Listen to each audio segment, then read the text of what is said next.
What's up, guys? We are back with another Masters of the Universe Mondo review, so that means we're taking a look at a 1/6 scale figure. We've got another one of these big monsters here, and it's yet again another instance where it is the Snake Mountain slipcover, because we've got another bad guy. He-Man is so incredibly outnumbered in this line. So you've got the slipcover here, which has Snake Mountain in all of its purple glory. You've got the snake there, you've got some lava on the side, and then the back has got the big, mountain mouth thing on it. So we can pop this off, take that big slip cover off, and then we've got our actual package here. So you've got MER-MAN on the inside. And yeah, this is definitely one of my more anticipated figures in this line. Honestly, as we've gotten up to his release, he might be the one I have been most interested about, because frankly, he just looks so damn cool. So we've got the same kind of box for MER-MAN that we've had for all the other figures. It just has his artwork on the front, and then you've got a full piece on the back in color, and he just looks so striking. And then you've got the magnetic clasp here on the side, and then you can pop that open. We've still got the Grayskull insignia there on the inner flap, but then on the other side, we've got our actual figure in all of his glory there. And you can see he's in the big display window, so if you want to leave him in, you've got the option to display him, but then at the same time, why would you want to do that? So we're going to pull him out and take a look. And here he is out of the package, our Mondo 1/6 scale MER-MAN figure. Again, one that I have just kind of drooled over for a long time now, and I think we've got a really solid action figure here. This very well may be the best one in the line so far, for a number of reasons. Not just because it's a big MER-MAN, but because, I mean, he just looks so good. They did a great job of making this figure into a very Mondo-ized version of him. They all have their own little things about them that make them different from any other version of the character, but this one just looks so good because there's so much going on here. So let's get started, see what this guy can do as far as his articulation. There's not really any surprises here because he is still on the same kind of base body that the other figures are, so if you've seen one, you've kind of seen them all. But that's not to say he doesn't have his own unique little things, because there's definitely something different about this guy. So to start with, we have got a head that can look up, and he can look down a little bit. You've got tilt side to side, and then you've got rotation. He, of course, has got the big carapace thing around there, so he can only look really that far, but that's honestly enough. But he has an articulated jaw, so we've got that right there right out of the gate, and that works really well. Open and shut that guy right there. Arms go out at the shoulders, and these are pretty much the same as all the other figures. You can rotate there. We've got a bicep swivel. You've got single jointed elbows. They give you about 90 degrees, give or take. Mine are really tight still on this guy. And then you've got ball hinged wrists, so they will hinge up and down.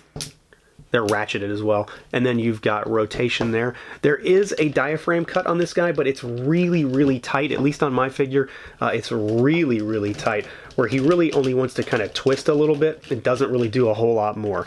And then you've got a ball peg down at the waist, just like the rest of the figures, so he can tilt side to side, he can rotate, and a little back, and then a little bit forward. He is a little bit more hindered in some ways than the other figures, simply because he has more stuff going on at the chest. Down below his codpiece, and yes, pun intended there, we've got legs that can kick out about that far. They kick forward only a little bit. It's really not too good because they start hitting the MER trunks there. He kicks backwards. You can cut at the thigh itself, basically at the hip joint there. We do have double jointed knees, and they kick back, but they are hindered because he has the crazy fins on the back, so it's cool. So you kind of have form over function there, which isn't really a bad thing. There is swivel at the knee as well, and then we've got ball pegs down at the ankle, so he can rock forward, backward, side to side, and then you can also rotate, and it helps to aid with stability. So in a general sense, he is very similar to a lot of the other figures. There's really not much that's missing here, but he does seem to be, at least as far as my figure goes, a little bit, and only a little bit, hindered when it comes to that torso articulation. Now, of course, all that said and done, this monstrous MER-MAN figure is 100% something that I got my hands on because of how he looks. And a lot of that comes down, well, not a lot, almost all of that comes down to this armor because it's so well done and it has such a Motu Classics vibe to it. It really makes me think of the Motu Classics figure, which I absolutely love, but it of course does have some changes, and it's not a copy or anything like that, but it does look like they maybe took a little inspiration from there, which I think is a great thing all through and through. So we've got our kind of base body here, and it's done up in the very, kind of deep sea colored green almost, whatever color that really is. It's not blue, but it has a touch of blue, and it's very green at the same time with some nice shading all throughout the body. But it's all about this armor. It's so cool. Everything gives you this kind of like crustacean vibe, where it's got all of these fins and then all of this like carapace style look to it, a lot of spikes and kind of barbs sticking out of it, almost like little barnacles strewn throughout. And the actual suit of armor itself really does seem to be a giant fish's mouth. So this is the bottom jaw, and then like this is the upper jaw, and then this is another jaw, and there's just all some sort of crazy nonsense going on here, which I think just looks fantastic, done up in that very, very merman bright yellow color with a lot of orange accents all over it. You got the big jewel up there at the top in the kind of like the star pattern with all of these teeth that pop out of it. It just looks so great, and the detail is incredibly rich and textured. The harness is really well done. The backside of it, I think, is just fantastic with the big, again, sort of carapace look to it, very crustacean look, and then the big row of teeth up here at the top with like the jaw that sits behind the head sculpt. I think it's just really well done. You've got the big belt piece here, which is very evocative of the Motu Classics figure, that particular style, these fins that sort of pop out the side, and then you've got the sea loincloth that hangs down below, but the belt has all of these kind of, sea treasures or something hanging off of him. So he's got all these ropes that hang off with like hooks and seashells and stuff like that, which is very, very much evocative of a merman sea theme. And it's just, again, I can't say it enough, it's just so cool to see all of this paintwork in here, all of these fine textured details when it comes to the sculpt. It really makes you think that this guy just kind of crawled out of the ocean. And the same kind of goes for the boots down here as well, which of course they're only the shin guards really, because he has exposed monster mer feet down here, but these are really well done. Tons of kind of carapace bony structures that are down here with a lot of seashells in there, more of that paint shading with the yellow to orange, and then the monstrous fins that stick out of the back I think are really well done. Some green that bleeds into yellow. It's more of the same kind of thing that just blends the entire figure together. And then you've got the trunks underneath here, which are also, if you really wanted to, you could pop them apart just like every other figure in this line, pop them apart at the waist, and you've got these kind of mer underwear here, which are done up in a really, really nice metallic gold. So he kind of pops from the rest of the figure when it comes down to that, because there's not a lot of color outside of these trunks that really mimic that gold metallic sheen. And he just looks great. I think they did a fantastic job. There's so much going on when it comes to this particular figure and his suit of armor that is something that's so familiar to the character, but at the same time so incredibly detailed that it kind of adds another layer of just depth to this particular figure, makes him stand out from the crowd, and it really kind of takes you aback for a second when you realize how much work went into the sculpt and the paintwork on this figure. And that brings us to the head, which is, well, literally the crowning portion of this figure, and I think it's easily one of the best aspects of the entire figure here. It's just so well done. Of course, we've got the aforementioned articulated jaw, which has the row of teeth in there, which are really, really sculpted well. You've got a little tongue in there also.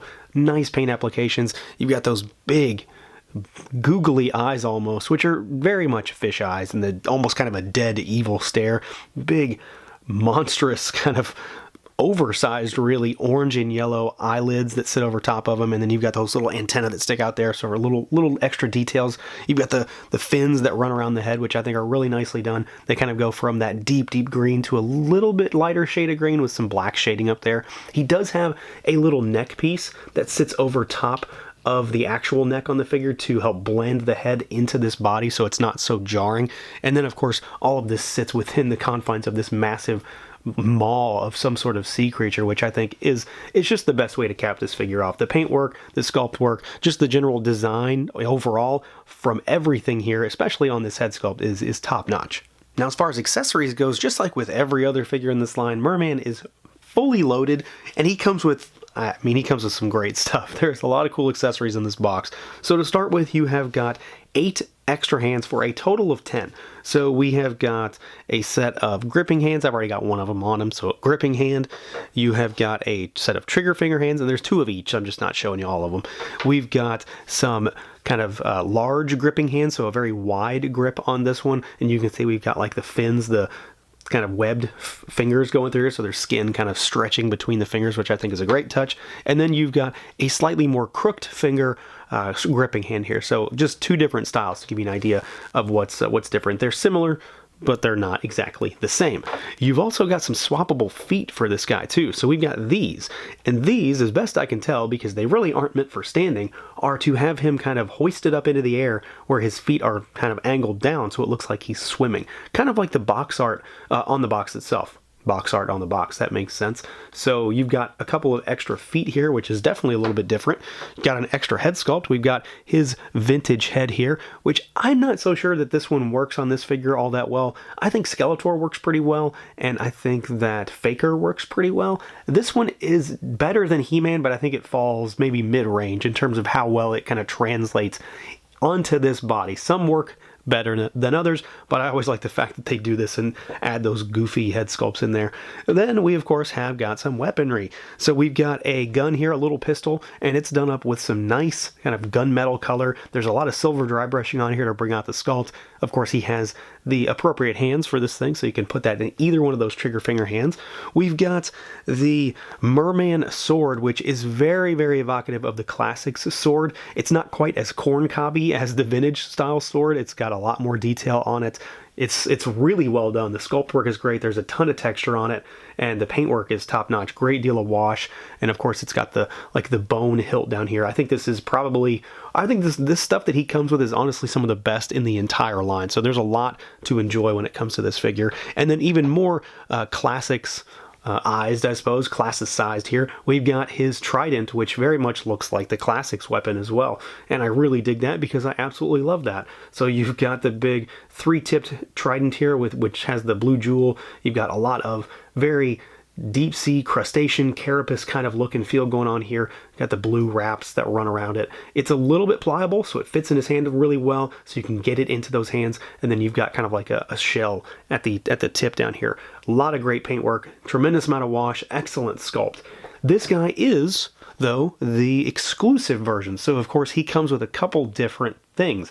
The first of which is another spear. We've got the more plain spear here because this is more of a Filmation inspired weapon with the Crimson Pearl in there. So we've got this guy, and it's done up in kind of a brown handle with some wraps at the top. Silver. It's not necessarily shiny silver, but like a kind of pewter almost silver looking color here for the tip, and then the aforementioned Crimson Pearl.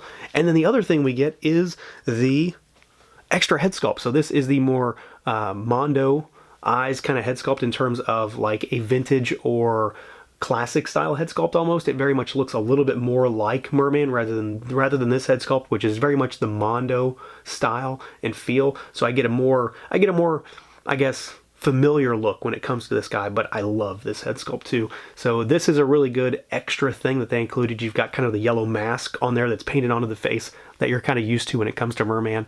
And then of course you've also got an articulated jaw with a lot more teeth on this one, upper and lower. And then of course this guy also comes with the Mondo style stand. So you've got a lot of stuff. You've got 10 total hands, or 10 total hands. You've got extra feet. We've got 3 total heads. We've got 3 weapons as far as melee weapons, and then you've got a gun and a stand. So this guy is really loaded. There's a lot to mess around with and change this figure up in this box. So yeah, there's really not a lot that I have even remotely a complaint about when it comes to this figure. I think he offers a lot of cool stuff just from head to toe as far as the figure itself goes. Great paintwork, great sculpt work. The armor on this figure is, I mean, it's hard to understate it that it's so well done and it looks so fantastic in person. This guy has a lot of things that make me think of the Classics figure, which whether that's an inspiration or not is a great thing. He definitely still looks a lot like the vintage design because they're all really similar, but this guy has a lot of those same kind of classic stylings that are dialed up to 11 almost, taking all of these sea aspects and really ratcheting them up and giving us a lot more in terms of that styling and that level of detail. And then he has a great smattering of accessories that really round out an exceptional figure. There again is really nothing that I would complain about on this guy, except for the fact that my torso doesn't move as well as I would have hoped, but otherwise he's a stellar figure. And at this point right now, he's probably my favorite thing in this line. I think they just really absolutely knocked it out of the park. So that's going to do it for this look at the Mondo 1/6 scale Merman. Let me know what you guys think. Feel free to like, comment, subscribe, and share, and until next time.